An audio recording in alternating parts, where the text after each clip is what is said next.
మల్లన్న గారు మీ దగ్గర network issue ఉన్నట్టుంది. Right, నేను శ్రీవాణి గారితో మాట్లాడుతున్నాను. సో మల్లన్న గారు మీది నెట్వర్క్ ఇష్యూ ఉంది. Right, okay. శ్రీవాణి గారు, సో నీట్ పేపర్ లీక్ అయిందనేది వాస్తవం, మనందరికీ తెలిసిందే. దాని పరిణామాలు ఎలా ఉన్నాయో కూడా మనం చూస్తూ వచ్చాము. అందరూ ఆరోపణలు చేసుకున్నారు. అంతటితో అయిపోయిందా అంటే లేదు. ఇవాల్టి వరకు కూడా దాని తాలూకా ఇవన్నీ కూడా మనం చూసాం. అంటే ఏదో దానికి సంబంధించినటువంటి వాళ్ళని రిమాండ్ చేశాము, మళ్ళీ రీ ఎగ్జామ్ పెట్టాము, రిజల్ట్ వచ్చింది. ఇందాక శేషు గారు చెప్పారు, వెళ్ళి నాయకులు వెళ్ళి కలిశారు, షేక్ హ్యాండ్ ఇచ్చారు, కంగ్రాట్స్ చెప్పారు, అంతటితో అయిపోయింది అని అనుకుంటున్నారు కేంద్ర ప్రభుత్వం. కానీ దీని తాలూకా ఇంకా ముందు ముందు చాలా చూడాల్సి వస్తుంది. ఇప్పుడు ఏదైతే ప్రతిపక్షం డిమాండ్ చేస్తూ ఉందో ఆ సంబంధించినటువంటి విద్యాశాఖ మంత్రి ధర్మేంద్ర ప్రధాన్ ఖచ్చితంగా రాజీనామా చేయాలి అని వాళ్ళు ఏదైతే డిమాండ్ చేస్తున్నారో అది ఫుల్ఫిల్ అవ్వాలి అనేది. ఇది అవ్వకుండా ఉంటే ఇది ఇలాగే కంటిన్యూ అవుతుంది కదా. ప్రభుత్వం ఏం చర్యలు తీసుకోబోతోంది దీనిపైన?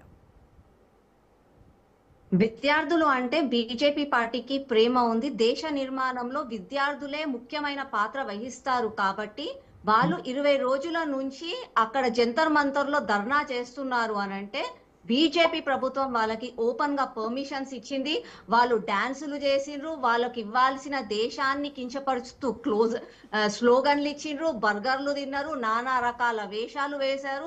ఎక్కడెక్కడి నుంచో ఏవో ట్రైనింగ్లు తీసుకొని ఏదో ఫండింగ్లు తెచ్చుకొని ఇక్కడికి వచ్చి అరుంధతి రాయ్, ప్రకాష్ రాజ్ లాంటి వాళ్ళు వ్యతిరేక భావాజాలాలు కూడా పిల్లలలో పెట్టి వాళ్ళని కూడా రెచ్చగొట్టే ప్రయత్నాలు చేశారు.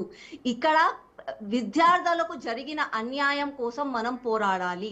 విద్యార్థులకి మళ్ళీ అన్యాయం జరగొద్దు. విద్యార్థులే దేశ భవిష్యత్తు, దేశ నిర్మాణంలో వాళ్ళు ముఖ్యమైన భాగస్వాములు అని చెప్పి వాళ్ళ కోసం మనం పోరాడాలి. కానీ కేవలం ఒక ఏదో ఫేక్ ఎజెండా కోసము, ఏదో వేరే లెఫ్టిస్ట్ పార్టీల కోసము, లేకపోతే వేరే దేశాల ప్రయోజనాల కోసం అని చెప్పి విద్యార్థుల ముసుగులో, ప్రజాస్వామ్య ముసుగులో చేస్తున్న ధర్నాకి ఎవ్వరు కూడా స్వాగతించరు. ఇది నిరసనగా అనిపించట్లేదు.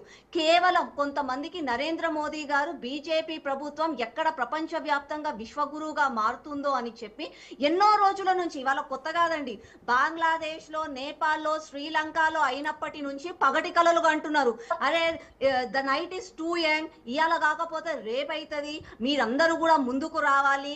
అప్పుడు అగ్నిపత్ విషయంలో మళ్ళీ ఇంటెలిజెన్స్ ఏమైపోయింది మన తెలంగాణ రాష్ట్రంలో, అప్పుడు కూడా రైల్వే స్టేషన్ లో పోయిండ్రు, అప్పుడు కూడా హంగామా క్రియేట్ చేసిండ్రు.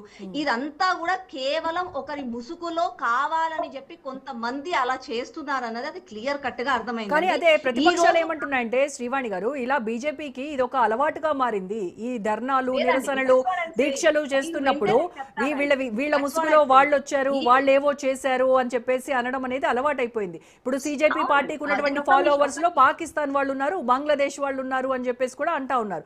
పాకిస్తాన్, బంగ్లాదేశ్ వాళ్ళు ఉంటే మరి మీ ఇంటెలిజెన్స్